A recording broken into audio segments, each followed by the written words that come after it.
Hey, Jose. So the paraEQ is primarily for notching frequencies.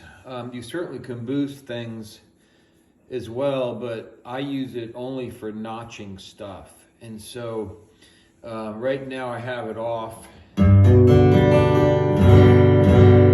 can kind of hear there's a buildup of energy in the low frequencies, basically from 250 to 8 or so, 800 hertz. And so the boost is primarily when I'm here, I'm going to put so it's on, but the volume's decreased because, as you can see on the bottom row, I have the low gain completely notched, all the way counterclockwise. In other words, the mid gain is right about 10 o'clock. So if midnight is unity gain, I'm rolling off a good bit of the mid gain, and then about the same with the high gain.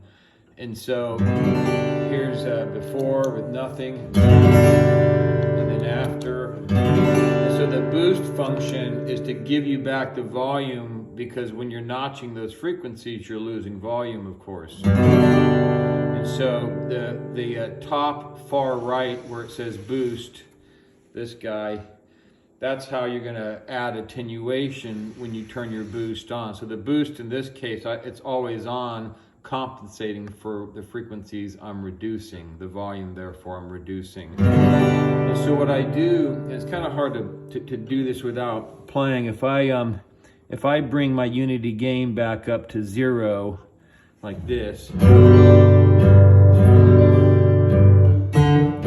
the first thing I do is I start playing chords. So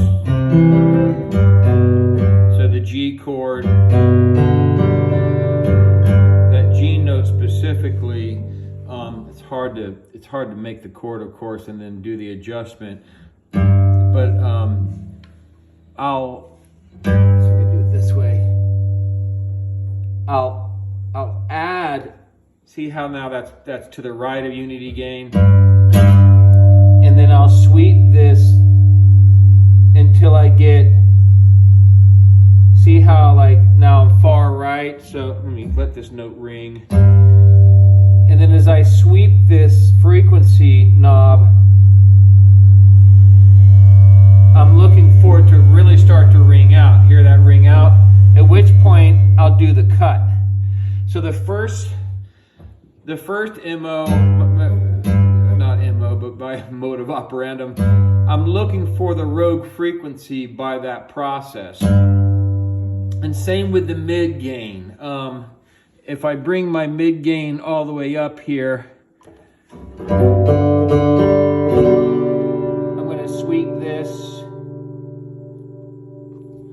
I turn it all the way up, and I'm looking for what I call rogue frequencies, which are bad sounding frequencies.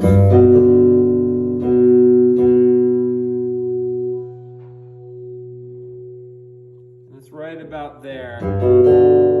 It'll jump out at you, in other words, when you boost the attenuation, and then I'll make that cut accordingly. And same with the highs. Let's go ahead and boost the highs all the way so we can hear.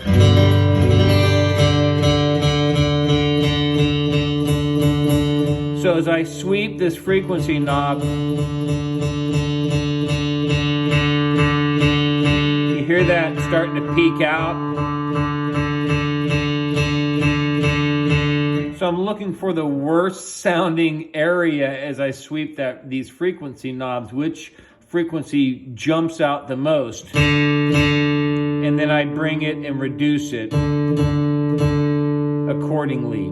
You don't want to take too much out, you don't want to take not enough out.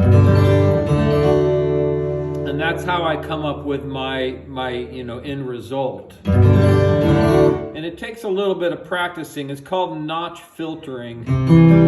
I think you mentioned that you've seen a couple of videos yourself and you've been kind of checking it out, but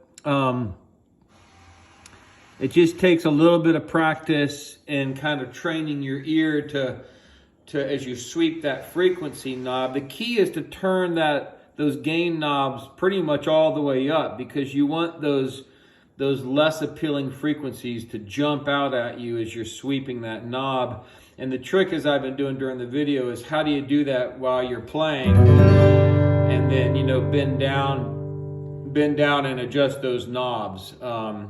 You just got to find the right chord or chords that accentuate those rogue frequencies accordingly. Hopefully that'll help a little bit there, my friend. Also, let me know what kind of pickup you're using. I got the Trinity K&K dual system, so, you know, I use the onboard preamp, or any of the preamps for that matter, recommend turning all of the frequencies counterclockwise 100%, basically turning off and not boosting anything otherwise. I don't know if you're still using K&K or not, but that's a good starting point. Okay.